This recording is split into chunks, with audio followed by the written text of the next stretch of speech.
यदि किसी का क्रोध बढ़ रहा हो, आजकल का जमाना कैसा हो गया, आजकल के लोग कैसे हो गए, किसी का क्रोध बढ़ रहा हो तो उसमें और कपूर छिड़कते हैं कि और बढ़े और ज्वाला तेज हो। सामने वाला क्रोध कर रहा है तो जबरदस्ती आर्गुमेंट और बढ़ाएंगे उससे।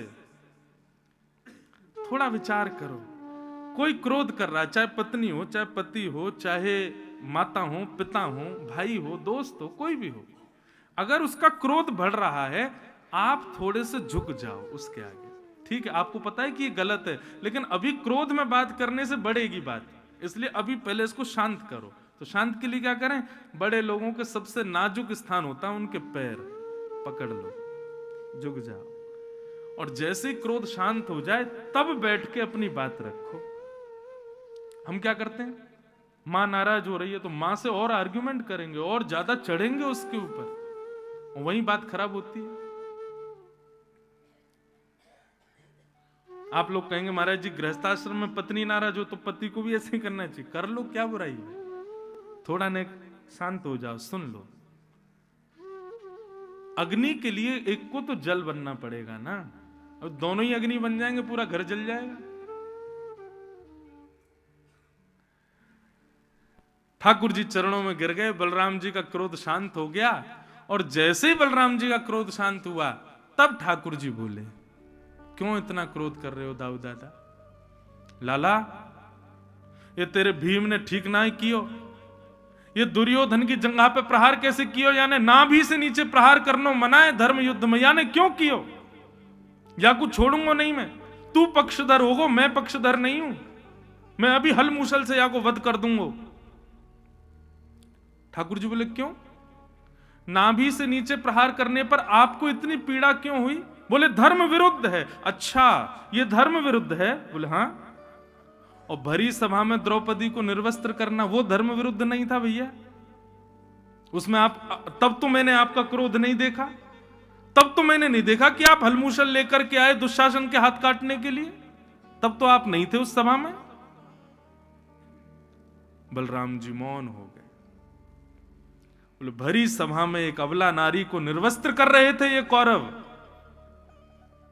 तब भीष्म पितामह आदि ये सब योग्य होते हुए भीष्म पितामह एक आवाज निकाल देता, दुशासन की हिम्मत नहीं थी कि वो द्रौपदी का स्पर्श करे,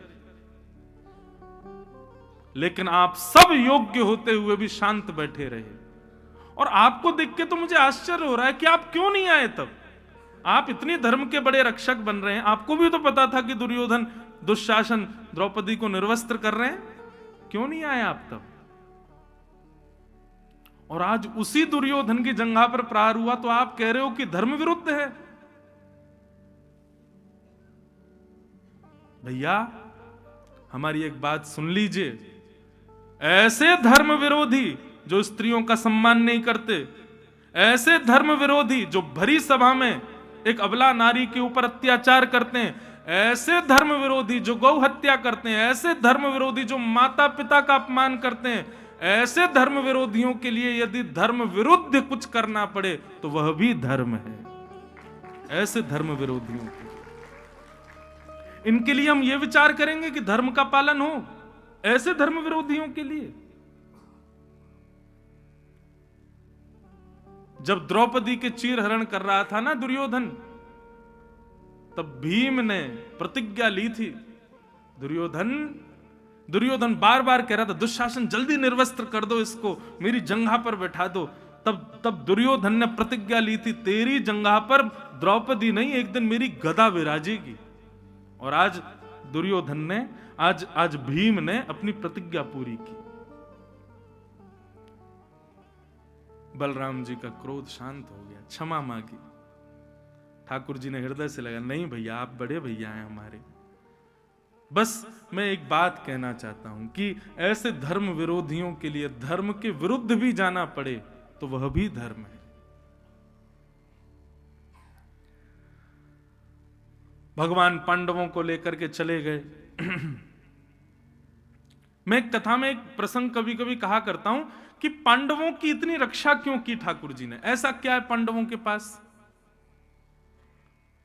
पांडवों के अंदर पंच गुण हैं, और ये पंच गुण हम सब के अंदर होते हैं। और कौन कौन से पंचगुण? युधिष्ठिर, भीम, अर्जुन, नकुल, सहदेव, ये पंच पांडव हैं। युधिष्ठिर का गुण है धर्म, भीम का गुण है बल, अर्जुन का गुण है प्रेम, नकुल का गुण है बुद्धि और सहदेव का गुण है सौंदर्य।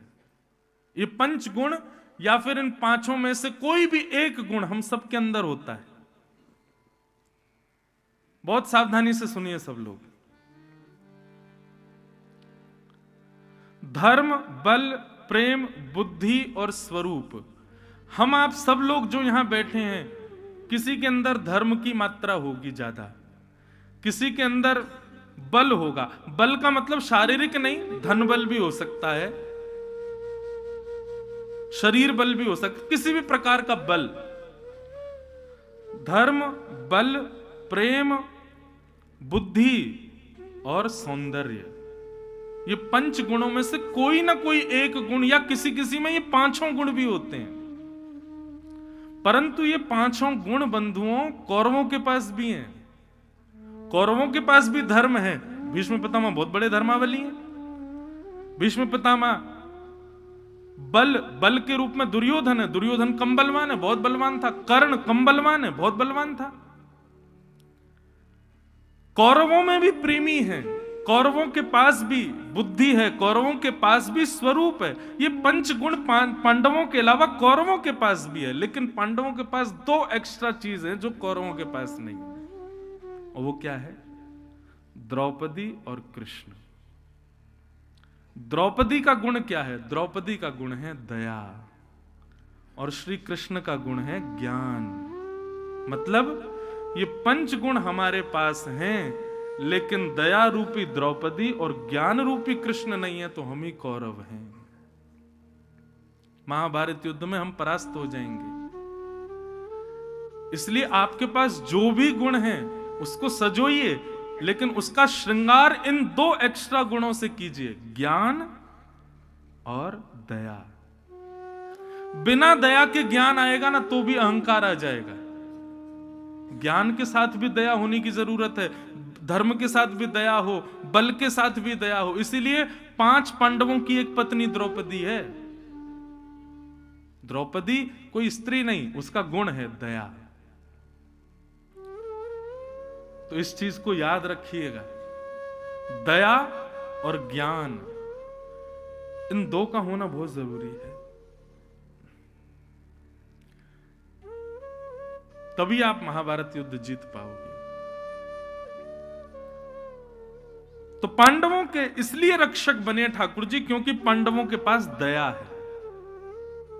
और दयावान जो व्यक्ति है, चाहे कितने भी गुण हो, उसके अंदर दया नहीं है तो ठाकुर जी उसके पास नहीं रह सकते। पर सर्वगुण संपन्न होते हुए भी दयावान है, निश्चित है ठाकुर जी उसका संग करेंगे, ठाकुर जी उसके रक्षक बनेंगे, उसके सारथी बनेंगे। तो पांडवों पर द्रौपदी है, मतलब दया है, इसलिए श्री कृष्ण उनके पास है। इसलिए अपने गुण के साथ दया लाओ जीवन में, तभी कृष्ण आएंगे। बिना दया के कृष्ण नहीं आ सकते।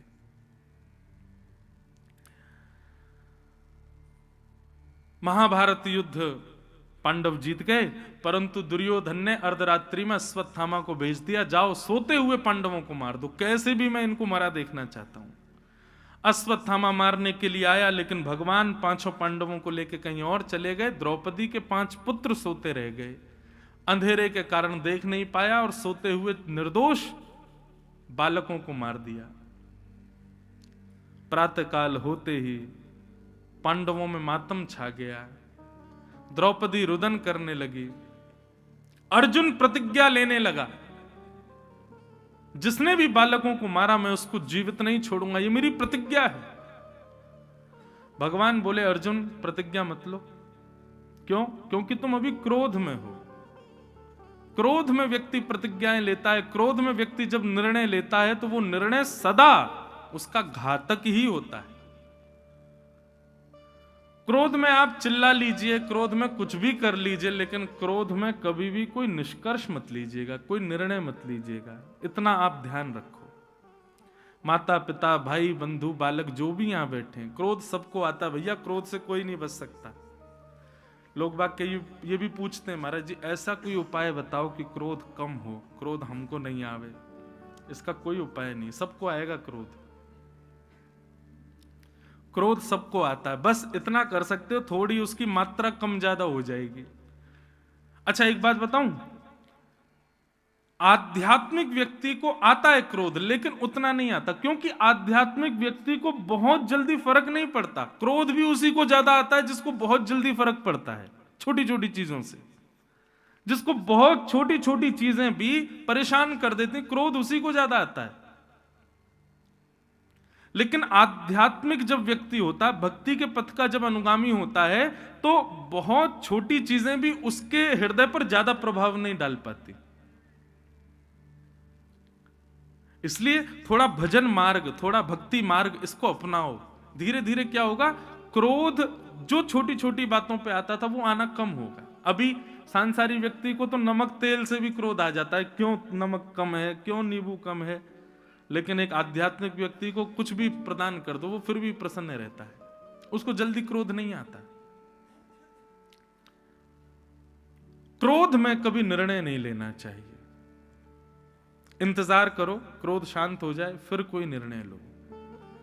लेकिन अर्जुन नहीं माना, अर्जुन ने निर्णय ले लिया, बोले कि मैं बालकों के हत्यारे को जीवित नहीं छोड़ूंगा, यह मेरी प्रतिज्ञा है। भगवान बोले क्रोध में निर्णय मत लो अर्जुन। अर्जुन बोला अब जो होगा सो देखूंगा, लेकिन मैंने तो निर्णय ले लिया कि मैं जीवित नहीं छोड़ूंगा। भगवान बोले तो फिर मेरे पास मत आइयो, फिर बाद में ले ले तो निर्णय। अर्जुन ने निर्णय ले लिया कि जिसने भी बालकों की हत्या करी मैं जीवित नहीं छोड़ूंगा। निकल पड़े, ढूंढ धाड़ करके लेकर के आए अश्वत्थामा को। अश्वत्थामा को बंदी बना करके जैसे ही द्रौपदी के सामने प्रस्तुत किया, द्रौपदी ने तुरंत कहा, जैसे ही देखा कि गुरुपुत्र अश्वत्थामा, इसने मारे मेरे बालक। उवाच चासहन्तस्य बन्धनानयनं सति मुच्यतामेष ब्राह्मणो नितरां गुरु। अर्जुन इसको मत मारो। अर्जुन बोले मैं कारण जान सकता हूं? बोले एक नहीं 5 बताऊंगी, इसको मत मारो। ये जो कारण बता रही है, इसकी स्थिति देखिएगा। द्रौपदी के 5 बालक मारे गए हैं। एक बालक को ठोकर लग जाती है तो मां की स्थिति माताएं यहां समझ सकती हैं कि एक बालक को ठोकर लगती है तो मां कितनी विचलित हो जाती है। अरे ठोकर बहुत दूर की बात है, बालक को तैयार करके जब पहली बार स्कूल भेजती है मां, सुबह सुबह टाई लगा के, जूते उते बांध के, थर्मस लटका के, बैग टांग के जब भेजती है, बस में जब छोड़ती है तो बस जैसे ही जाती है ना, तब से ही माँ की घड़ी पर ही नजर होती है। 2 घंटे के लिए गया है, पता नहीं कुछ खा रहा होगा कि नहीं, रो तो इतना रहा था कब आएगा लौट के। और जब 12-1 बजे वो लौट करके आता, उसके बेचारे के धूप के कारण गाल लाल पड़ जाते हैं, माँ विचलित हो जाती है, हृदय से लगा लेती है, गोदी से उतारती नहीं 2-3 घंटे तो। अरे आज 2 घंटे के लिए स्कूल गया था पहली बार, भेजती है हृदय पे पत्थर रख, कितनी विचलित हो जाती है। सोचो ऐसी मां के 5 निर्दोष बालक मार दिए हैं जान से, और वो मां यहां प्रवचन कर रही है। अभी तक संस्कार भी नहीं हुए द्रौपदी के बालकों के, और वो द्रौपदी कह रही है उवाच चासहन्तस्य बन्धनानयनं सतिं मुच्यतामेष ब्राह्मणो नितरां गुरु। अर्जुन इसको मत मारो। क्यों? पहला कारण, ये ब्राह्मण है और हम क्षत्रिय हैं। क्षत्रिय ब्राह्मण को प्रणाम करते हैं, मारते नहीं है, इसलिए इसको मत मारो। दूसरा कारण, ये हमारे गुरु का बेटा है और गुरुपुत्र गुरु समान होता है, इसलिए इसको मत मारो। तीसरा कारण, यह भी एक मां का बेटा है, और ऐसी मां का बेटा है जो मां पहले ही विधवा हो चुकी है। विधवा मां का इकलौता बेटा है। मेरे 5 पुत्र चले गए तो क्या हुआ, मेरे 5 पति तो अभी भी जीवित है ना। मेरे पुत्र चले गए तो क्या मैं पतियों के सहारे रह लूंगी, लेकिन इसकी मां तो पहले ही दुर्बल है, और इसको अब तुम मार दोगे तो इसकी मां कहां जाएगी, अकेले कैसे रहेगी। और पांचवी बात, पुत्र के मरने की पीड़ा एक मां को कितनी होती है, उस पीड़ा से मैं गुजर रही हूं, वो पीड़ा मैं नहीं चाहती कि इसकी मां को हो, इसलिए इसको मत मारो। ये बात सुनकर के पूरी सभा स्तब्ध हो गई, लेकिन कोने में खड़े द्वारिकाधीश के नेत्र सजल हो गए और दौड़ करके भगवान गए और द्रौपदी को हृदय से लगा लिया। बंधुओं, अनुकूल अवस्था में तो कोई भी निर्णय ले लेता है, अनुकूल अवस्था में तो कोई भी अपनी योग्यता दिखा देता है, लेकिन श्रेष्ठ वही जो प्रतिकूल अवस्था में भी स्वयं को संभाले। नदी का भाव इस तरफ है और आप नाव में बैठे हो और नाव चला रहे हो, तो जिस तरफ भाव है उस तरफ नाव चलाना कोई बड़ी बात नहीं है। विपरीत दिशा में नाव चलाओगे तब आप नाविक माने जाओगे। हमारे जीवन में जब विपरीत अवस्था आती है तब ठाकुर जी जरूर हमारी ओर दृष्टि करके देखते हैं कि अब देखूं ये क्या निर्णय लेगा, अब देखूं ये क्या करेगा, अब देखूं इसका अगला स्टेप क्या होगा। अनुकूल अवस्था में तो सब जीते हैं, सब आनंद कर लेते हैं, सब हंस लेते हैं, लेकिन विपरीत अवस्था में जो मुस्कुराए तब ठाकुर जी कहते हैं हाँ ये है व्यक्ति। द्रौपदी के 5 पुत्र मर गए और वो हत्यारे के लिए कह रही है कि इसको छोड़ दो। भगवान बोले अब मैं तुमको क्या उपहार दूं द्रौपदी, बस इतना उपहार दे देता हूं, मेरा नाम कृष्ण, तुम्हारा नाम कृष्णा। निरीक्ष कृष्णापकृतम गुरु सुतम।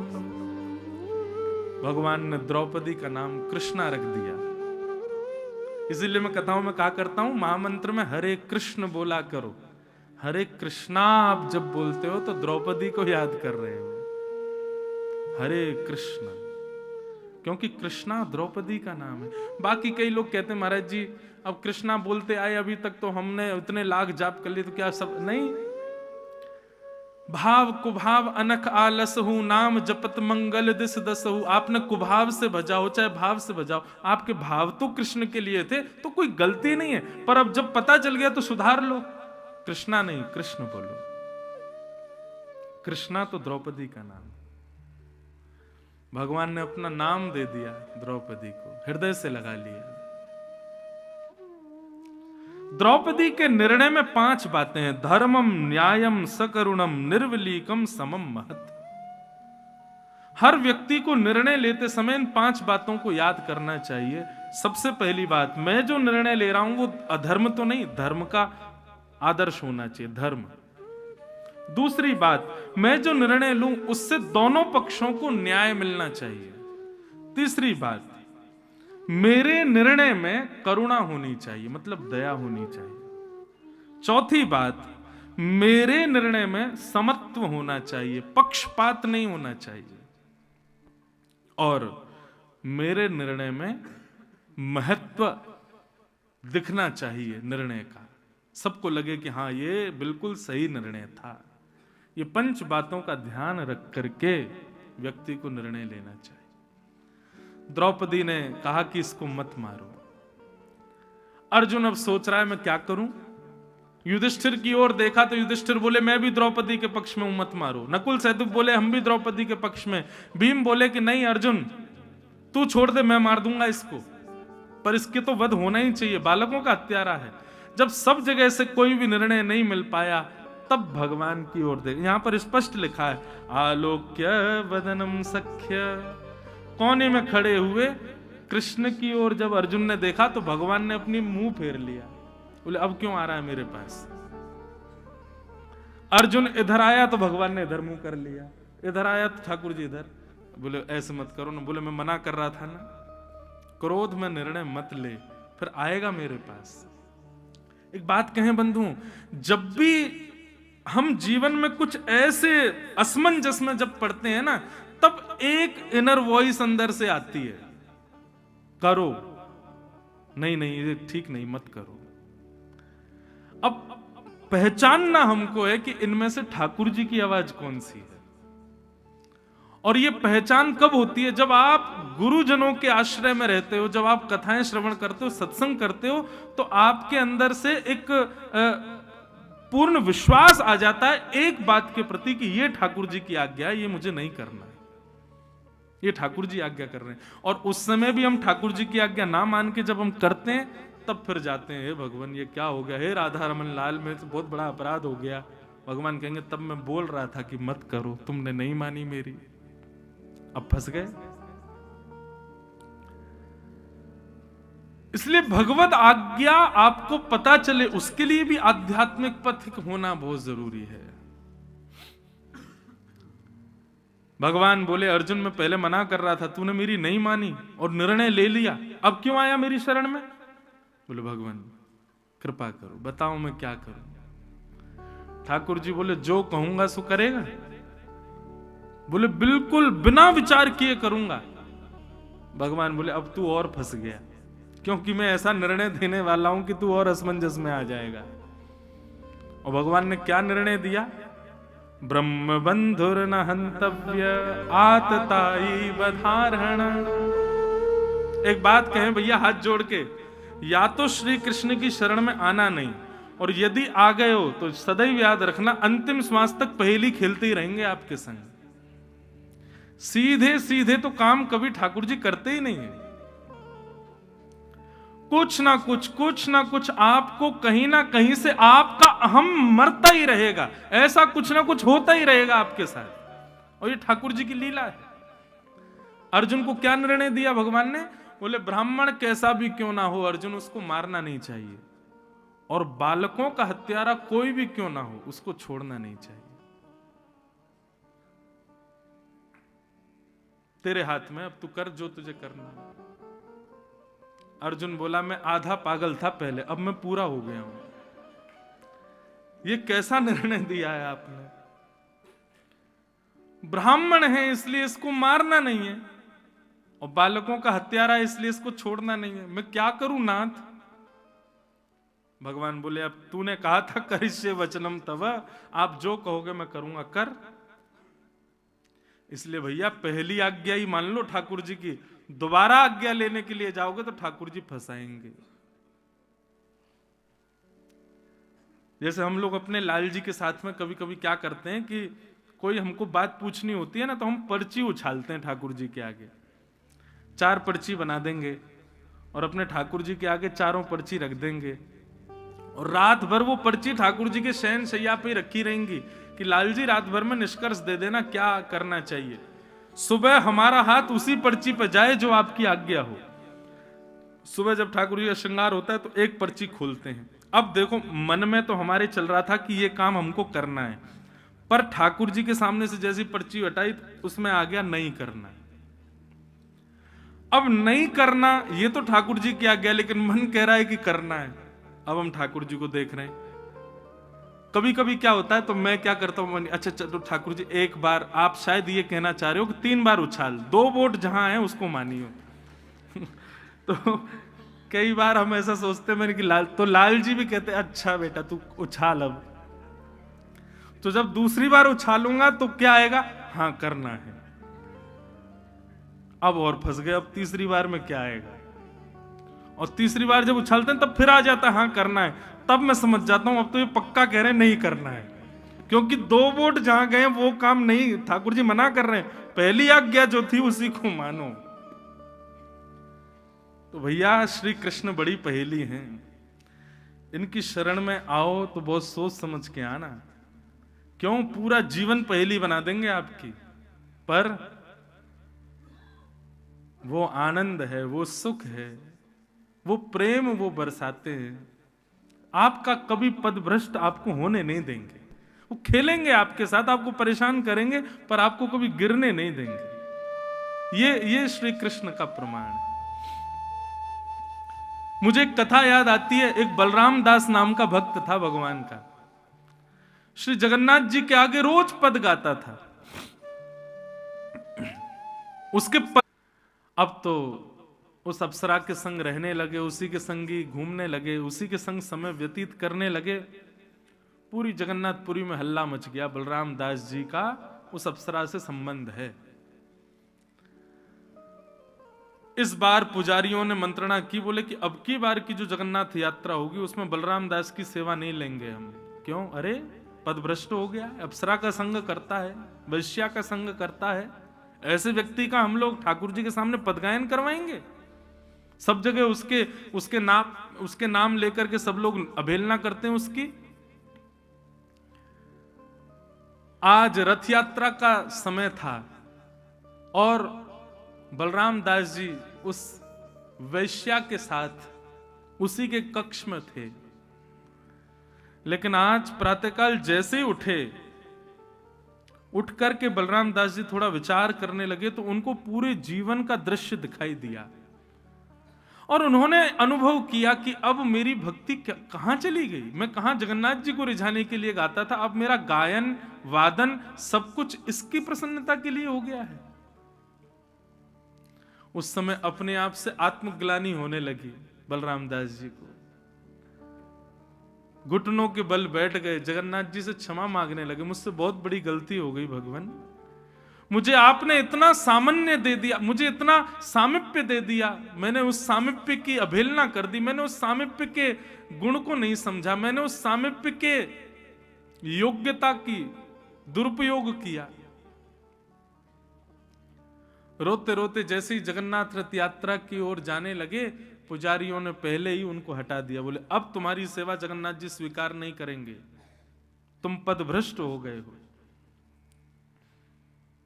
रुदन करने लगे, रोते रोते समुद्र के तट पर गए, बोले मैं प्राण त्याग दूंगा अपने, मैंने जगन्नाथ जी को पाकर के उनको ठुकरा दिया, उनका इतना सामिप्य होते हुए भी मैंने किसी और को श्रेष्ठता प्रदान कर दी। बोले प्राण त्याग दूंगा, लेकिन उससे पहले अपनी अंतिम सेवा रथ के सामने मैं करना चाहता हूं। कोई बात नहीं जगन्नाथ जी, पूरा श्री क्षेत्र आपका, आप सब जगह हो, जरूरी थोड़ी आप रथ में ही हो।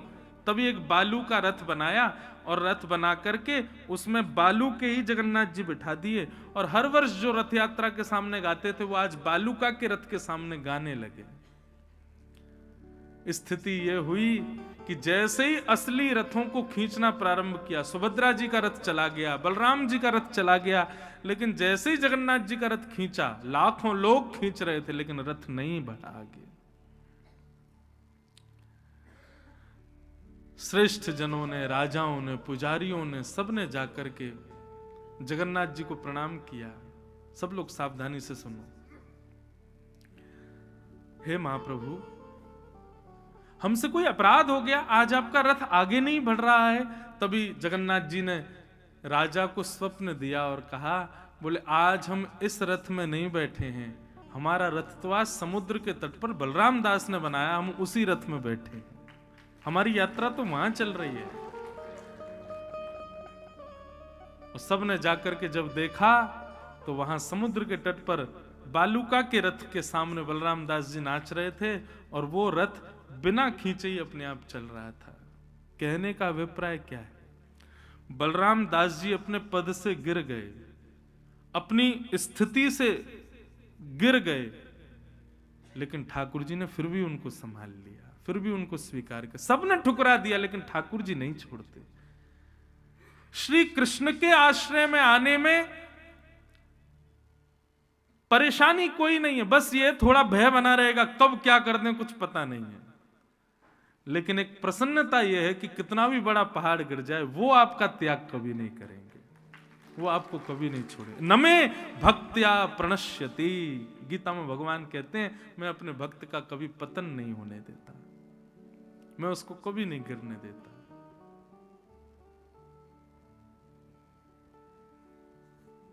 अर्जुन से कहा ब्राह्मण को मारना नहीं चाहिए और बालकों के हत्यारे को छोड़ना नहीं चाहिए, जाओ आज्ञा मानो हमारी, क्या करें, ब्राह्मण भी है, बालकों का हत्यारा भी है। तभी भगवान की इस आज्ञा पर थोड़ा चिंतन किया और अर्जुन को पता चल गया मुझे क्या करना है। बोले क्या मतलब? इसको मुझे मृत्यु से भी बड़ा दंड देना है। और बंधुओं, संसार में मृत्यु से भी बड़ा दंड क्या होता है? भरी समा में अपमान। एक ख्याति प्राप्त व्यक्ति का, एक प्रतिष्ठित व्यक्ति का सबसे बड़ा दंड क्या है? मृत्यु दंड से भी बड़ा दंड है भरी सभा में अपमान। और गुरुपुत्र अश्वत्थामा की आधी मूछ, दाढ़ी, आधे केश और शिखा छेदन करके मणिम जहार मूर्धन्यम, उसके ब्रह्म तेज की मणि को निकाल करके संपूर्ण सभा के सामने अपमानित कर दिया।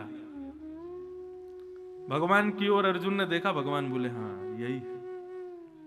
अब एक बार मारते तो मर गया, लेकिन अब ये जब तक जीवित रहेगा हर क्षण मरेगा,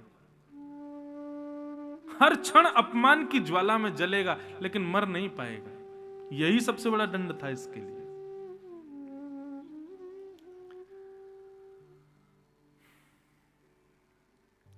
अश्वत्थामा को छोड़ दिया। भगवान पांडवों को बोले अब सब व्यवस्थित हो जाओ, मैं द्वारिका को निकल रहा हूं। जैसे ही रथ में बैठकर के द्वारिका को प्रस्थान करने के लिए भगवान तैयार हुए, इतने में ही अश्वत्थामा ने विचार किया कि इन पांडवों ने मेरा इतना बड़ा अपमान किया, इनको जीवित नहीं छोड़ूंगा। इन पांडवों को तो मैं नहीं मार सकता, लेकिन ऐसा कुछ करके जाऊं कि पांडवों के बाद इंद्रप्रस्थ की गद्दी पर बैठने के लिए इनका कोई वंशधर ना बचे। और उसके लिए मुझे अर्जुन की पुत्र वधू जो गर्भवती है, उसके गर्भ के बालक को मारना पड़ेगा, और तो कोई बचा नहीं है इनके यहां। और अभिमन्यु जो कि मर चुका है, उसकी विधवा पत्नी जो कि गर्भवती है, उसके बालक को मारने के लिए अश्वत्थामा ने ब्रह्मास्त्र छोड़ दिया।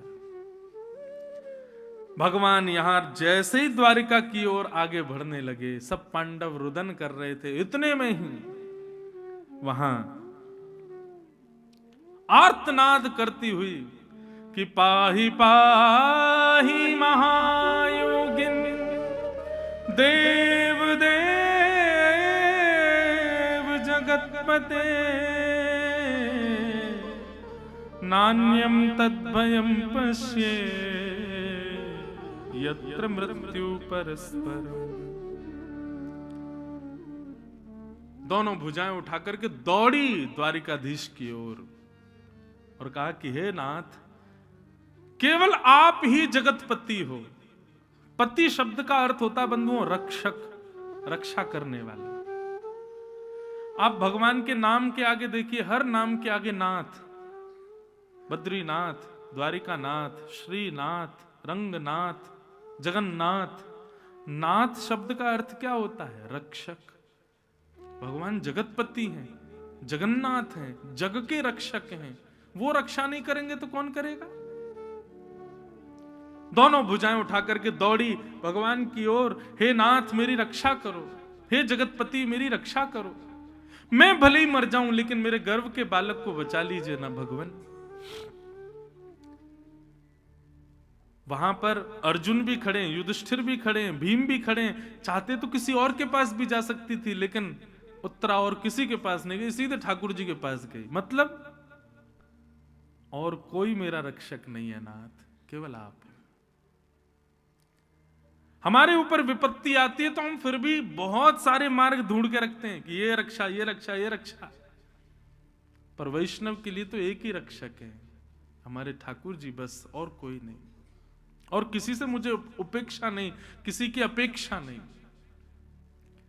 उत्तरा जैसे ही भगवान की ओर दौड़ती हुई गई, भगवान और समस्त पांडव बाहर खड़े देख रहे थे। ठाकुर जी ने जैसे ही देखा कि ब्रह्मास्त्र इसको मारने के लिए आ रहा है, ठाकुर जी एक रूप से तो बाहर खड़े थे, दूसरे रूप से अंगुष्ठ मात्र बन गए, अदृश्य, किसी को दिखाई नहीं दिए। और श्वास नली से भीतर प्रवेश करके अपनी चक्रा नाम की गदा को ठाकुर जी ने लेकर के आकाश में इतनी द्रुत गति से घुमाया कि आकाश से आ रहे उस ब्रह्मास्त्र को नष्ट कर दिया और उत्तरा के गर्भ के बालक की रक्षा कर दी।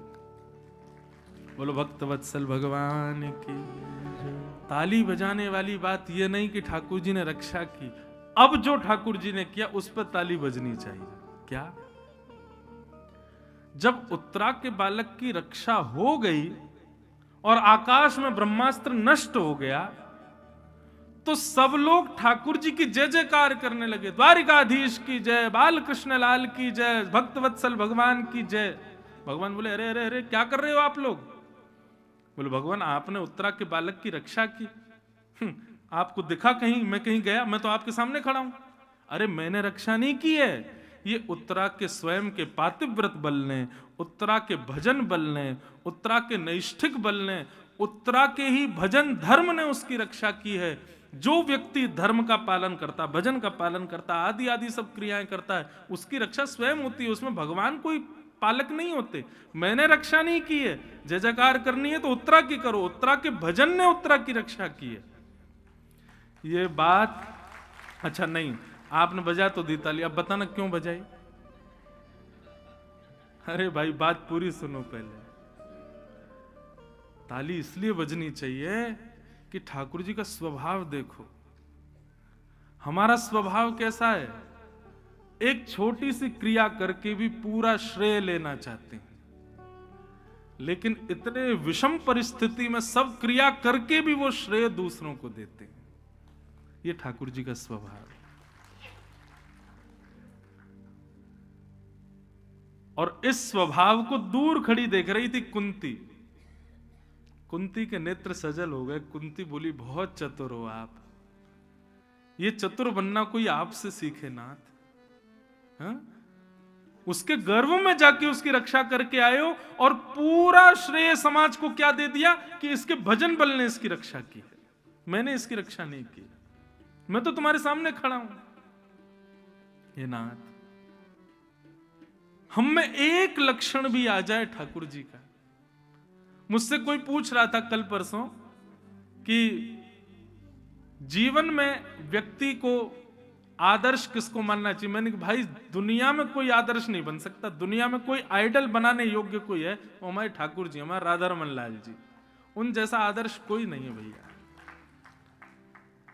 ठाकुर जी के भक्त यदि बन रहे हो तो कुछ कुछ उनके स्वभाव जीवन में लाओ। भगवान कभी भी श्रेय नहीं लेते, क्रिया करके भी श्रेय दूसरों को देते। और हम बिल्कुल उल्टे हैं। कोई और कर जाए, हमने केवल हाथ लगा दो। कोई अभिषेक कर रहा हो शंकर जी का तो लोग बागों को देखा कर उस पर भी हाथ लगा देते, लेका धमू मिल जाए आपको। हमको सब पाने की इच्छा होती है, पर ठाकुर जी देते हैं। ठाकुर जी कभी नहीं लेते, ठाकुर जी प्रदान करते हैं। ये गुण लाइए अपने अंदर, श्रेय दूसरों को दो। योग्य क्रियाएं करके भी अपना नाम हो, अपना बल हो, हम योग्य हैं। बंधुओं, कभी कोई आपकी बहुत प्रशंसा भी कर रहा हो ना, आपके गुण की, आपके बखान कर रहा हो, नेत्र बंद कर लो, हाथ जोड़ लो। कान तो बंद नहीं करोगे, अजीब लगेगा सबके सामने करोगे तो, पर नेत्र में बंद करके राधा रमन जी का स्मरण करके, नहीं नाथ ये मेरी बल नहीं है, मेरा योग्य, मेरे गुरु की कृपा है, ये सब आपकी कृपा है, ये आपका ही बल है भगवान, मैंने कुछ नहीं किया है। व्यक्ति कितना विचित्र है, योग्यताओं को स्वीकार कर लेता है कि मैंने किया, लेकिन कोई दुष्कर्म बता दे तो उस पर हमेशा अस्वीकार करता है। उसके लिए तो सबूत और धर देता है, नहीं मैंने नहीं किया। अपनी अयोग्यताओं को स्वीकार करो। योग्यता तो ठाकुर जी को ही दो, दूसरों को प्रदान करो। अमानिना मान देना। ठाकुर जी अमानी है, उनको मान की ज्यादा इच्छा नहीं है, ज्यादा मान के लिए वो प्रयत्नशील नहीं रहते। अरे आप राधा रमन जी के सामने खड़े भी हो ना, लोग बात कहते महाराज जी पता हम वहां से ट्रेन पकड़ के, फिर वहां से फ्लाइट पकड़ी, फिर वहां से गाड़ी पकड़ी, इतना कोहरा था जैसे तैसे, और महाराज गिरते पड़ते हम तो पहुंच गए राधा रमन जी। आप नहीं आए हो, ये भी राधा रमन जी की इच्छा थी तो ही आप आए हो, तो ही आप आकर के खड़े हो उनके सामने। ठाकुर जी की कृपा है भैया। सब कृपा की न होती जो आदत तुम्हारी, तो सुनी रहती अदालत तुम्हारी। कृपा की न होती जो आदत तुम्हारी, तो सुनी रहती अदालत तुम्हारी। बहुत कृपालु है ठाकुर जी। भगवान उत्तरा को श्रेय दे दिया, सब लोग उत्तरा की जय जयकार करने लगे। सब वहां खड़ी माताएं बहनें कहने लगी अरे बनना है तो उत्तरा जैसा बनो, देखो इसके भजन बल ने, पातिव्रत बल ने इसकी रक्षा की। सब लोग उत्तरा की प्रशंसा करने लगे। भगवान चुपचाप अपने रथ में बैठे, बोले चलो द्वारिका। जैसे ही द्वारिका जाने लगे, कुंती ने आकर के घोड़ों के रस्सी को रोक लिया, पकड़ लिया, बोले नीचे आइए, आपसे तो बातें करनी है हमको। भगवान बोले कहो बुआ, अब क्या काम है? बोले काम कुछ नहीं है, बस मन के कुछ भाव आपसे कहने हैं। बोले कहिए। तब कुंती ने भगवान की स्तुति गाई। ये भागवत जी की प्रथम स्तुति है बंधु। कुंती कह रही है कि नमस्ये पुरुषं त्वाद्यम ईश्वरं प्रकृते परम अलक्ष्यं सर्वभूतानां अंतर्बहिरवस्थितं कि माया जवनिकाच्छन्नः आज्ञा दोक्षजमव्ययम् न लक्ष्यसे मूढदृशा नटो नाट्यधरो यथा। कुंती ने भगवान की स्तुति गाई। बोले मैं सब देख रही थी आपने क्या किया, ये आप भगवान हो, आपने उत्तरा के गर्भ में जाकर के उसके बालक की रक्षा की, वो पूरा श्रेय उसको दे दिया। ठाकुर जी बोले बुआ धीरे बोलो, कोई सुन ना ले। बोले ठाकुर जी आप ऐसे क्यों हो? भगवान सिद्ध कर रहे हैं। बोले नहीं, मैंने कोई रक्षा नहीं की। भगवान उसको कहते हैं जो सबके भीतर बाहर सब जगह रहता है। मैं सब जगह दिखाई तो देता नहीं हूं बुआ। यदि आप मुझे परमात्मा कह रही हो तो मैं द्वारिका जा रहा हूं, इससे आपको पीड़ा नहीं होनी चाहिए, जाने दीजिए। भगवान तो सर्वत्र विद्यमान है। यदि मैं सब जगह हूं तो दिखता क्यों नहीं हूं? ठाकुर जी ने प्रश्न किया। उत्तरा उत्तर देते हुए कहती है मैं बताऊं आप क्यों नहीं दिखते? बोले बताओ। बोले माया जवनिका छन्न आज्ञा दोक्षजम अव्ययम न लक्ष्य से मूढ़ दृशा नटो नाट्य धरो यथा। बोले जिस प्रकार कठपुतली दिखती है उसको नचाने वाला नहीं दिखता। क्यों? बीच में एक पर्दा पड़ा होता है। यदि उस पर्दे को सदगुरु आकर के हटा दे तो सब भेद खुल जाए कि कठपुतली नाच रही है, हाथ ऊपर कर रही है, गिर रही है, रो रही है, लेकिन कराने वाला तो पीछे बैठा है। ठीक उसी प्रकार भगवान, ये पूरा संसार चल रहा है, सब कठपुतली हैं और सबकी डोर आपके हाथों से बंधी है। आप इसलिए नहीं दिख रहे क्योंकि माया का पर्दा बीच में पड़ा है। यदि सदगुरु जीवन में आ जाए और उस माया के पर्दे को हटा दे तो सब दिख जाएगा। बोले भैया इनकी कोई सामर्थ्य नहीं है, सब कराने वाले ठाकुर जी हैं, सब ठाकुर जी कराते हैं। इसलिए आप नहीं दिखते क्योंकि माया है बीच में। भगवान इस माया को सदगुरु दूर कर सकते हैं। वे गुरु ही कृपा करके इसको निकाल सकते हैं, हटा सकते हैं। आप तो सर्वत्र विद्यमान हो भगवान। इस प्रकार कुंती ने स्तुति गाई और अंत में कहा भगवान कुछ मांगना चाहती हूं, मुझे दे दीजिए। भगवान बोले मांगो, क्या चाहिए?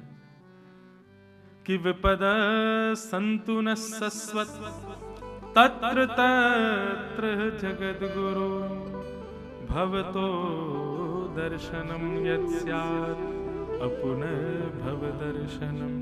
भगवान आप यदि मुझे कुछ देना चाहते हैं तो एक ही वरदान दे दीजिए कि मेरे जीवन में इतनी विपत्ति आ जाए, इतनी विपत्ति आ जाए, संसार में जितने दुख दारिद्र विपत्तियां हैं सब मेरे जीवन में आ जाएं। भगवान बोले बुआ ऐसा क्यों कह रही हो? विपत्ति क्यों चाहिए आपको? दुनिया के लोग सुख संपत्ति मांगते हैं, आप विपत्ति मांग रही हो। तब कुंती कहती है भगवान सुख संपत्ति आती है तो आप विस्मृत हो जाते हो, आपकी याद ज्यादा नहीं आती। लेकिन जब विपत्ति जीवन में आती है तो आंसू आते हैं, आपकी बहुत याद आती है, बार बार आपका स्मरण होता है। भगवान कृपा करो, इसलिए मुझे विपत्ति चाहिए क्योंकि विपत्ति में आपकी याद बहुत आती है। भगवान आप कृपा करो, मुझे विपत्ति दे दो भगवान। बंधुओं सामर्थ्य नहीं है किसी व्यक्ति की राधा रमन जी से जाकर के विपत्ति मांगे, ये तो केवल और केवल कुंती की सामर्थ्य है। हाँ, पता है आपको भक्ति कैसी होनी चाहिए, समर्पण कैसा होना चाहिए। ये पटका हमने पहना है, इसकी अपनी कोई इच्छा नहीं। इसको चाहे तो गले में पहन लें, इसको चाहे तो कमर से बांध लें, इसको चाहे तो सिर पर पहन लें, इसको चाहे तो पैरों से रिगड़ दें, इसको चाहे तो किसी और को पहना दें। ऐसा वैष्णव भक्त को होना चाहिए। ठाकुर जी जैसे चाहें वैसे हमारा जीवन निर्माण कर दें, हमारी कोई इच्छा ना रहे। आपके भीतर अब भी कोई इच्छा है, ठाकुर जी से आप प्रस्तुत कर रहे हो कि नाथ ऐसा ऐसा हो, तो निश्चित है अब भी वैष्णव नहीं हो। वैष्णव तो अधीन होता है, पराधीन होता है ठाकुर जी के। आपको जिसमें रुचि लगे नाथ वैसा करो। नाथ आपको सब पता है, हमारे सुख दुख क्या है, हमारी योग्यता किसमें है, हमारी अयोग्यता। हम बताते क्यों हैं आपको कि हमको ये चाहिए? आप जैसे रखोगे नाथ हम वैसे राजी हैं। ये वैष्णवता है। कुंती ने भगवान की स्तुति गाई, भगवान ने कुंती पर कृपा की और ठाकुर जी आगे द्वारिका को प्रस्थान करने लगे। तो युधिष्ठिर जी रुदन करने लगे।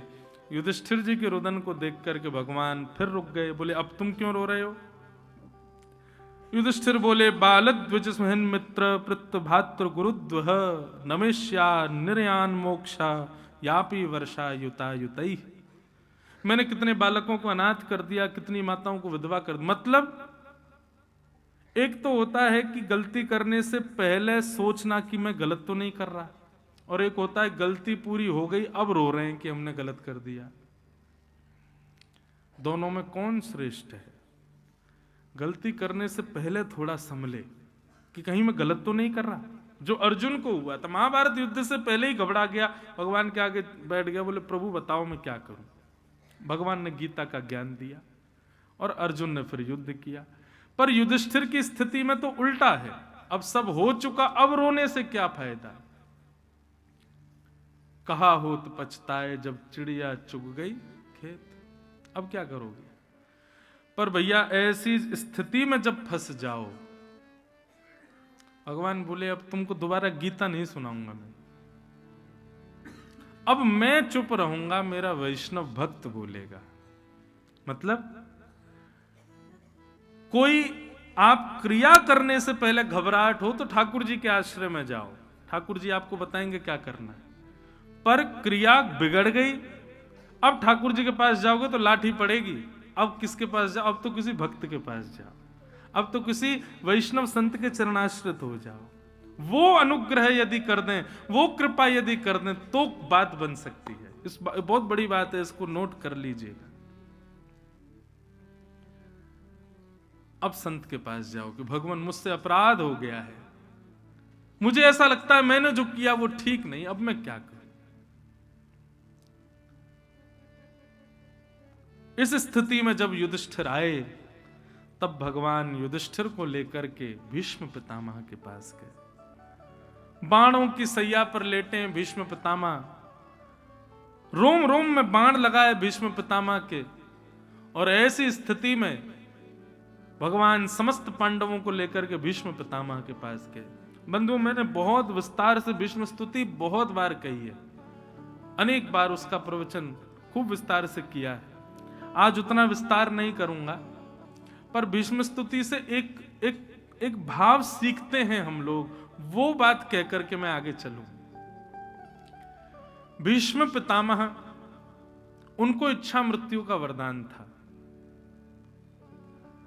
पिता ने, आप लोगों ने कभी महाभारत टीवी पे भी देखी हो तो भी आपको पता होगा कि उनके पिता शंतनु ने उनको इच्छा मृत्यु का वरदान दिया था।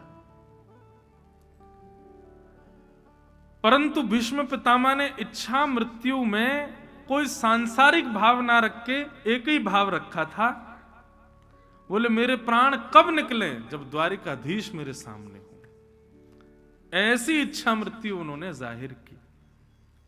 विश्वास मानिए, हम लोगों को, आप लोगों को यदि ये वरदान मिल जाए कि चलो तुम्हारी इच्छा मृत्यु, जब तुम चाहो जैसे चाहो तुम्हारे प्राण निकलेंगे, तो हम लोगों की निश्चित है इच्छा बड़ी विचित्र होगी। हम लोग कोई सांसारिक भाव सोच के ही मरना चाहते हैं। पर भैया हमारी एक बात मानिए, मुझे ऐसा लगता है कि इच्छा मृत्यु का वरदान मुझे भी मिला है, आपको भी मिला है, हम सबको मिला हुआ है, पर हमने कभी इच्छा करी नहीं मृत्यु की। हमने कभी सोचा ही नहीं मरना कैसे। बहुत ध्यान से सुनिएगा, अगर बात अनुचित लगे तो आपका भाव प्रणाम है, पर यह अनुचित नहीं है। ये बात बिल्कुल उचित है। मैंने गुरुजनों से भी पूछा, उन्होंने भी मोहर लगाई, नहीं ये बात बिल्कुल ठीक है कि इच्छा मृत्यु का वरदान सबको मिला है। हम सबके पास में इच्छा मृत्यु है, पर विडंबना ये कि हमने कभी इच्छा मृत्यु की नहीं। हमने सोचा ही नहीं कि हमको मृत्यु के। आप किसी भी व्यक्ति से, अब बच्चा जब 10th 12th पास करता है तो उसके रिश्तेदार पूछते हैं, घर वाले पूछते हैं फ्यूचर प्लानिंग क्या है, बताएगा उस कॉलेज में पढ़ना चाहता हूं, ब्याह का क्या ख्याल है, बोले हाँ ऐसे ऐसे गुण स्वभाव वाली लड़की मिल गई तो ब्याह कर लूंगा, और बोले फिर ऐसा है कि सेटल हो जाऊंगा, यूएस चला जाऊंगा, वहां पे बाल बच्चे होंगे, उनका भी परवरिश हो जाएगी, ऐसे कर लेंगे, वो भी कमाएगी, मैं भी, सारी फ्यूचर प्लानिंग बता देगा। लेकिन जो फ्यूचर प्लानिंग उसने बताई है अपनी, वो है जो वो प्रिडिक्ट कर रहा है, वो होगी कि नहीं ये उसके हाथ में नहीं है। बहुत ध्यान से सुनिएगा बात को। हम जो भी फ्यूचर प्लानिंग करते हैं वो प्रिडिक्शन होता है हमारा, वो वास्तविकता नहीं है, वो सत्य नहीं है। संभव हुआ, मेहनत करी, कर्म में बल हुआ तो ऐसा मैं कर पाऊंगा। लेकिन एक बात तो हम सबको पता है कि हमारी मृत्यु हो जानी है एक दिन, सबको पता है, वो हमको पता है, लेकिन उसके लिए हमने कभी कोई इच्छा जाहिर की नहीं, प्रकट ही नहीं की। कैसी होनी चाहिए? आज वृंदावन में बैठे हो आप लोग, वर्ष का अंतिम दिन चल रहा है, 2-3 दिन और बचे। अब इच्छा मृत्यु रखो। अब अगर आप बिहारी जी जाओ, राधा रमन जी जाओ, राधा वल्लभ जी जाओ, तो अभी तक तो फैक्ट्री मांगी थी, बच्चे मांगे थे, आदि आदि क्या क्या मांगते हम भगवान से, पर हमारी एक बात मान लेना, अब इच्छा मृत्यु मांगना कि हे भगवान इतना तो कहना स्वामी, जब प्राण तन से निकले। नाथ हमें और कुछ नहीं चाहिए आपसे। हमारे जीवन में सुख दुख जो भी आएंगे सब हमारे कर्म बल है। हमारे जीवन में कुछ भी अप्स एंड डाउन्स आएंगे सब सह लेंगे हम। बस आप हमको एक चीज का वरदान दे दीजिए कि हमारे प्राण जब भी निकलें तो ऐसे निकले। बाकी सब हम झेल लेंगे, बाकी सब हम सह लेंगे, बस आप इतनी कृपा कर देना हे बिहारी जी, जब मेरे प्राण निकलने वाले हो ना, तो ऐसी कुछ योजना बनाना कि मेरे मित्र या परिवार के लोग वृंदावन आने के लिए मुझसे पूछें और मैं उनके संग आ जाऊं, वृंदावन आऊं, वृंदावन की परिक्रमा लगाऊं, यमुना जल को प्रणाम करूं, रज को माथे से लगाऊं, ब्रजवासियों के घर की मधुकरी पाऊं, राधा रमन, राधा वल्लभ, बांके बिहारी, मदन मोहन, दामोदर, सबके दर्शन करूं। और दर्शन करने के पश्चात भगवान कहीं मधुर नाम संकीर्तन चल रहा हो, कथा चल रही हो, कथा जाकर के सुनूं, फिर नाम संकीर्तन मधुर चल रहा हो, वहां बैठ करके मैं संकीर्तन करूं, संकीर्तन के बाद सब लोग चले जाएं, मैं एकांत में बैठा हूं, मेरी चित्त वृत्ति सब में श्री राधा रमन विराज रहे हों, मेरे स्थिति में किसी और का ख्याल नहीं, केवल आप ख्याल में हो, तन वृंदावन में हो, स्थिति में आप हो, और बस नाथ बस यही स्मरण करते करते ब्रज रज माथे से लगी हो, चंदन से पूरा मुख लीपा हुआ हो, इत्र की सुगंधी गले में बांके बिहारी की माला हो, बस उसी समय प्राण निकल जाए नाथ, ऐसी कृपा कर दो। बस और कुछ नहीं चाहिए भगवान हमें। बाकी सब योग्यताएं अयोग्यताएं सब स्वीकार कर लेंगे हम नाथ, पर आप केवल इतना अनुग्रह कर दो कि इस शरीर से हम जो कुछ भी करें सबको क्षमा कर देना। जब अलविदा कहें इस संसार से तो आपके चरणों में बैठ करके करें भगवान, इस जीवन का अंत आपके स्मरण में हो। बाकी तो हम संसारी हैं, सारे संसारी, संसार भरा हमारे भीतर, हम 24 घंटे इन्हीं अवगुणों में लगे रहेंगे। पर भगवान आप बस इतना याद रखना कि इसके प्राण जब निकले तब ये वृंदावन आ जाए, तब, या फिर वृंदावन इसके चित्त में आ जाए। पीतांबरी कसी हो, मुखड़े पे एक हंसी हो, छवि मन में ये बसी हो, जब प्राण तन से निकले। श्री गंगा जी का तट हो, यमुना का वंशीवट हो, और राधा रमण निकट हो, जब प्राण तन से निकले उस समय जल्दी आना, नानाथ भूल जाना, प्यारी श्यामा जू को साथ लाना, जब प्राण तन से निकले। बंधु, और कोई अभिलाषा मत रखो ठाकुर जी से। संसार में जो कुछ भी मिलेगा सब सह नाथ, बस आप हमारे अंतिम क्षण को हमारे अपने चरणों में दे देना। आप विश्वास मानिए बंधुओं,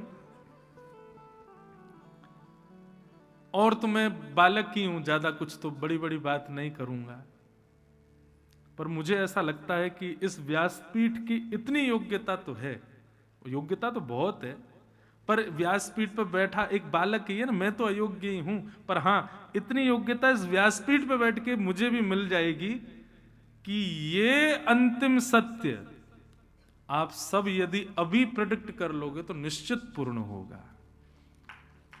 आप अभी अगर विश्वास कर लो कि नाथ ऐसे प्राण निकले, तो मेरी जिम्मेवारी, मैं अपनी जिम्मेवारी पर कह रहा हूं, ठाकुर जी इसको पूर्ण करेंगे। अंतिम क्षण में ठाकुर जी के श्री चरणों में प्राण और उनकी स्मृति में प्राण निकले। और एक बात और, ये बताना नहीं, ढिंडोरा नहीं पीट, ब्रॉडकास्ट मैसेज मत डाल देना व्हाट्सएप पे, मैंने ये इच्छा मृत्यु करी है, मेरी ये इच्छा मृत्यु है। अच्छा, एक और बात है, आपने इच्छा मृत्यु रखी कि चलो हम वृंदावन आएंगे, और उसी समय अब जब भी वृंदावन की बात हो तो डर मत जाना कहीं अब की बार कहीं ऐसा नहीं हो कि निकल ही जाए। अरे भाई प्रसन्न हो जाओ आनंद के साथ में। बंधुओं देखो, मृत्यु ना रह जाए, मृत्यु हमारे प्रियतम का बुलावा हो जाए। मृत्यु नहीं है, हमारे श्याम सुंदर का बुलावा है। जिस प्रकार एक विवाहिता नारी को 4 लोग पालकी में लेके जाते हैं, ऐसे ही हमारे परिवार के 4 लोग पालकी में लेके जाएंगे, हमको सजा के लेके जाएंगे, माला वाला पहना के लेके जाएंगे। और वो चिता नहीं है, वो विमान है, उस विमान पर हमको पहुंचा दिया जाएगा। और वो विमान जैसे ही वेग भरेगा, तुरंत श्याम सुंदर आएंगे और हमारा हाथ पकड़ के अपने संग ले जाएंगे। मृत्यु से भयभीत मत होइए, मृत्यु अकाट्य सत्य है संसार का, उससे भयभीत क्यों होना। मैंने भीष्म पितामह की स्तुति इतनी विस्तार से गाई है कि ये मुझे प्रसाद भीष्म पितामह से मिला। हर व्यक्ति इच्छा मृत्यु रखे और फिर निश्चिंत हो जाना बस। अब ठाकुर जी आपको एक जिम्मेवारी दे रहे हैं हम, बस बाकी जीवन में जो होगा हम सब सह लेंगे। आपकी जिम्मेवारी केवल इतनी है, मेरे प्राण आपके चरणों में ही निकलने चाहिए और कहीं नहीं। मैंने कितनों को देखा है बंधुओं इस प्रकार प्राण त्यागते हुए।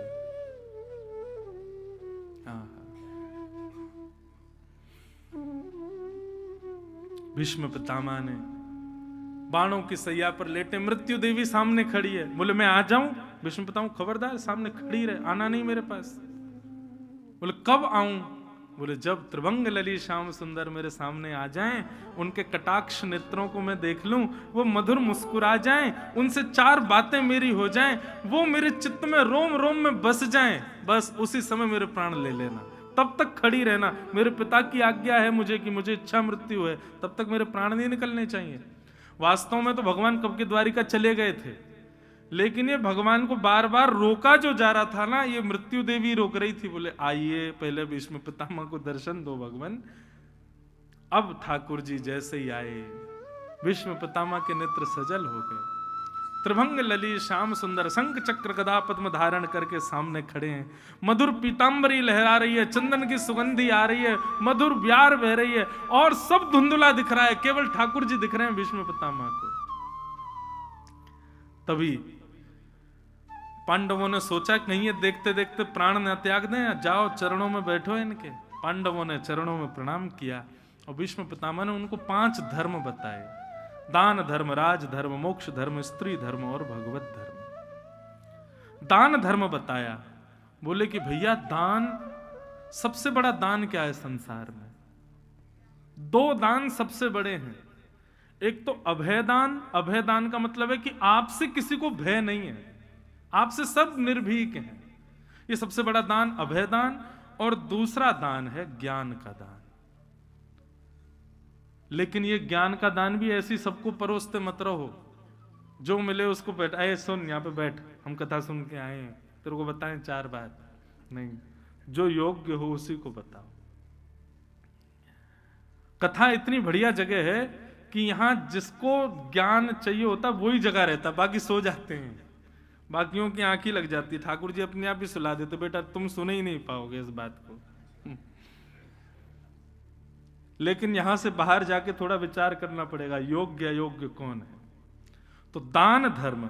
अब बात यदि धन की आवे तो धन में यह विचार करना बंधुओं, कुपात्र दानाच भवेत दरिद्रम। कभी भी किसी अपात्र को, कुपात्र को दान मत देना।